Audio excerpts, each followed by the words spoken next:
Welcome to English Moja. আসসালামু আলাইকুম ওয়া রাহমাতুল্লাহ। তোমরা সবাই কেমন আছো? আশা করি অনেক ভালো আছো। ইংলিশ মজার আরো একটি নতুন লেসনে তোমাদের সবাইকে অভিনন্দন। হাজির হয়ে গেলাম পার্টস অফ স্পিচ আইডেন্টিফিকেশনের আরো একটি নতুন ক্লাস। এটি হচ্ছে রিয়েল প্র্যাকটিস 27। তার মানে আমি 1 থেকে 26 পর্যন্ত এই টোটাল 26টি ক্লাস নিয়েছি। তোমরা যারা সেই ক্লাসগুলো মিস করেছো আজকে হঠাৎ করেই 27 নাম্বার ক্লাস দেখে অবাক হয়ে যাচ্ছ, তাদের জন্য বলবো মোটেই মন খারাপ করার দরকার নেই। শুরু থেকে শেষ পর্যন্ত 26 পর্যন্ত সবগুলো ক্লাসে তুমি পেয়ে যাবে। সেই জন্য যে কাজটি করতে হবে, ডান পাশে তাকিয়ে দেখো আমি একটি লিঙ্ক দিয়ে দিলাম। সেই লিঙ্কে ক্লিক করলে তোমরা পূর্বের যত ক্লাস আছে সবগুলো করে ফেলতে পারবে। মনে রেখো, তুমি যদি ইংলিশ শিখতে চাও, ইংলিশের টেস্ট বা ফ্লেভার পেতে চাও, তাহলে পার্টস অফ স্পিচ শেখার কোনো বিকল্প নেই। সো একটু দেরি করা দরকার নেই। পূর্বের ক্লাসগুলো মিস করলে এখনই তুমি ঝটপট করে সেই লিঙ্কে ক্লিক করে ক্লাসগুলো করা শুরু করে দাও। তো চলো শুরু করি আজকে রিয়েল প্র্যাকটিস 27, যেখানে একটি সেন্টেন্স থাকছে এবং সেন্টেন্সের প্রত্যেকটি ওয়ার্ডকে আমি আলাদা করে দেখিয়ে দেব কোনটা কোন পার্টস অফ স্পিচ।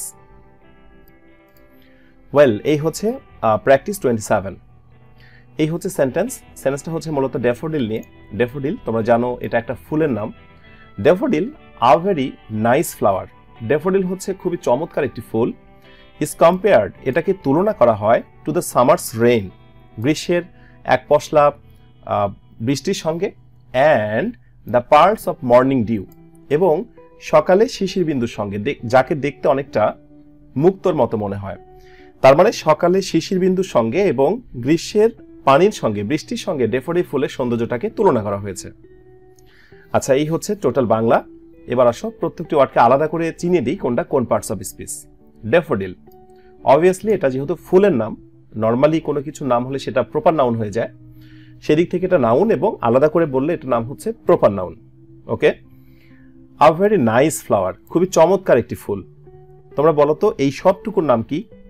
এই সবটুকুর নাম হচ্ছে নাউন ফ্রেজ। ওকে, এবং গ্রামাটিক্যালি এই সবটুকুকে আরেকটি নামে ডাকা হয়, এটার নাম হচ্ছে অ্যাপোজিটিভ। অ্যাপোজিটিভ মানে হচ্ছে পূর্বে যে নাউনটা থাকবে তার একটা পরিচয়। দেখো, ড্যাফোডিল ফুলেরই অন্য একটা পরিচয় হচ্ছে এ ভেরি নাইস ফ্লাওয়ার। ঠিক আছে, একে অপরের পরিপূরক পরিচয় আর কি। তো যখনই এরকম প্রথমে কোনো নাউন থাকবে এবং পরবর্তীতে তার আরেকটি পরিচয় দেওয়া হবে, তখন দুই পাশে দুইটা কমা ইউজ করা হয়। এই কমার মাঝখানে যে ওয়ার্ড থাকে বা যে শব্দসমূহ থাকে তাকে হয় নাউন করতে হয় অথবা নাউন ফ্রেজ করতে হয়। এখানে যেহেতু শব্দের সংখ্যা অনেক, দ্যাটস ওয়াই এটা শুধু নাউন না, এটার নাম হচ্ছে নাউন ফ্রেজ। আচ্ছা, এবার আলাদা করে বলি যে এটা কি, এ কি আর্টিকেল? অবভিয়াসলি তোমরা হয়তো অনেকেই মনে করবে a article, but parts of speech আইডেন্টিফিকেশনে তুমি অবশ্যই আর্টিকেল বলতে পারবে না। এটার নাম হচ্ছে অ্যাডজেক্টিভ। যারা পূর্বের ক্লাসগুলো করেছো তারা মনে হয় অনায়াসে পেরে গেছো। যত রকমের আর্টিকেল রয়েছে তারা সবাই হচ্ছে অ্যাডজেক্টিভ, বিকজ তারা কিন্তু একটা নাউনকেই মূলত ইঙ্গিত করে। ঠিক আছে, সো আর্টিকেল অবশ্যই একটি অ্যাডজেক্টিভ। ভেরি, ভেরি জন্ম থেকেই অ্যাডভার্ব, তুমি ইচ্ছা করলে এটাকে অন্য কোনো পার্টস অফ স্পিচে রূপান্তর করতে পারবে না। এটাই হচ্ছে ভেরির খুবই কষ্টের কাহিনী। অন্য যে কোনো ওয়ার্ডকে অন্য ফর্মে রূপান্তর করা যায়, বাট ভেরিটাকে তুমি কোনোভাবে অন্য কোনো ফর্মে ইউজ করতে পারবে না। আচ্ছা, এবার আসো নাইস। নাইস সুন্দর, এটা হচ্ছে অ্যাডজেক্টিভ, আর ফ্লাওয়ার শব্দটি হচ্ছে নাউন। আচ্ছা, এবার আসি ইজটা হচ্ছে অক্সিলারি ভার্ব। কম্পেয়ার্ড, এটা মেইন ভার্ব এবং প্যাসিভ ভয়েস। তোমরা মনে রেখো, বি ভার্বের পর যখন মূল ভার্বের পাস্ট পার্টিসিপল হয়ে যায় তখন কিন্তু সেটা প্যাসিভ ভয়েস হয়ে যায়, অন্যের দ্বারা। ঠিক আছে, যে ড্যাফোডিল ফুলটাকে তুলনা করা হয়, ড্যাফোডিল ফুল তো নিজে করছে না, ড্যাফোডিল ফুলটাকে অন্য কেউ তুলনা করছে, এরকম অন্যের দ্বারা সাধিত, অন্যের দ্বারা যখন কোনো কাজ ঘটে তখন কিন্তু সেটা প্যাসিভ ভয়েস হয়ে যায়। এবার আসো to, it's a preposition. As usual তোমরা জানো টু হচ্ছে প্রিপোজিশন, বাট সবসময় টু কিন্তু প্রিপোজিশন নয়, মাঝে মাঝে বিশ্বাসঘাতকতা করে। কখন টু প্রিপোজিশন না হয়ে অন্য আরেকটি নাম ধারণ করে, অন্য পার্টস অফ স্পিচ হয়, সেটার জন্য তোমরা পূর্বের ক্লাসগুলো করলে বুঝতে পারবে।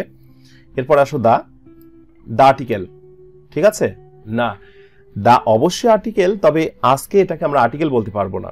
আজকে আমরা এটাকে অবশ্যই বলবো অ্যাডজেক্টিভ, কেননা কিছুক্ষণ আগেই বলে ফেললাম যে যত রকমের আর্টিকেল রয়েছে তারা সবাই হচ্ছে অ্যাডজেক্টিভ। ঠিক আছে, এবার আসো সামার্স বা সামারের কথা বলি আগে। সামার, গ্রীষ্ম, নাম, ঋতুর নাম, অবভিয়াসলি এটা প্রপার নাউন। এরপরে আসি অ্যাপোস্ট্রোফি এস। ঠিক আছে, কমা দেওয়া এস, অ্যাপোস্ট্রোফি এস। এবার আসি রেইন। রেইন, তোমাদেরকে প্রশ্ন করছি, বলো তো এখানে রেইনটা কি ভার্ব নাকি নাউন? এইখানে রেইনটা হচ্ছে নাউন। কেন নাউন? তার কারণ হচ্ছে এই অ্যাপোস্ট্রফি এস। অ্যাপোস্ট্রফি এস এর পরে যে শব্দটি থাকবে তাকে অবশ্যই হতে হবে নাউন অথবা নাউন ফ্রেজ, ঠিক আছে? এই জন্য এটা মূলত নাউন হয়েছে, বাট রেইন কিন্তু একই সাথে আবার ভার্বও হয়।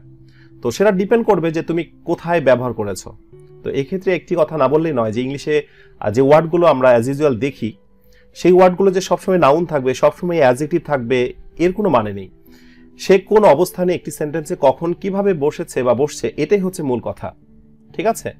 অ্যান্ড এটা হচ্ছে কনজাংশন। তোমরা জানো যে অ্যান্ড, বাট, অর এগুলো হচ্ছে কনজাংশন। কনজাংশনের কাজ হচ্ছে দুটো ওয়ার্ডকে যুক্ত করা, দুটো সেন্টেন্সকে যুক্ত করা, দুটো ফ্রেজকে যুক্ত করা, ঠিক আছে? এখানে দেখো অ্যান্ড কিন্তু দুইটা সেন্টেন্স না, দুটো ওয়ার্ড না, দুটো ফ্রেজকে যুক্ত করেছে। কিভাবে? দ্য সামার্স রেইন এই পাশে, আর এই পাশে হচ্ছে পার্লস অফ মর্নিংস ডিউ, এই দুইটা ফ্রেজকে যুক্ত করেছে। দুইটাই কিন্তু noun phrase. Pearls of, pearl মানে হচ্ছে মুক্তা, এটা হচ্ছে নাউন। অফ প্রিপোজিশন, মর্নিং সকাল, এটা অবশ্যই নাউন। অ্যাপোস্ট্রফি এস এর পরে যে শব্দটি রয়েছে ডিউ শিশির, শিশির বিন্দু, অবশ্যই সেটা হচ্ছে নাউন আগের মতোই। অ্যাপোস্ট্রফি এস এর পরে যে শব্দটি থাকবে তাকে অবশ্যই নাউন হতে হবে আগের মতোই। আই হোপ তোমরা বুঝতে পেরেছো যে একটা সেন্টেন্সে যখন কোনো ওয়ার্ড ব্যবহৃত হয় তখন তাদের নামগুলো কোন পার্টস অফ স্পিচে পরিণত হয়। তো এই ছিল আজকের লেসন। আশা করি তোমরা বুঝতে পেরেছো। খুব শীঘ্রই পরবর্তী প্র্যাকটিস 28-এ তোমাদের সঙ্গে আবারও কথা হচ্ছে। তোমরা যারা এখনো সাবস্ক্রাইব করোনি তোমাদেরকে বলছি, ইংলিশের টেস্ট পেতে চাইলে, ইংলিশের মজা পেতে চাইলে অবশ্যই ইংলিশ মজার সঙ্গে থাকো। তোমরা সবাই নিজেরা ভালো থেকো আর অন্যকে ভালো রেখো। আসসালামু আলাইকুম।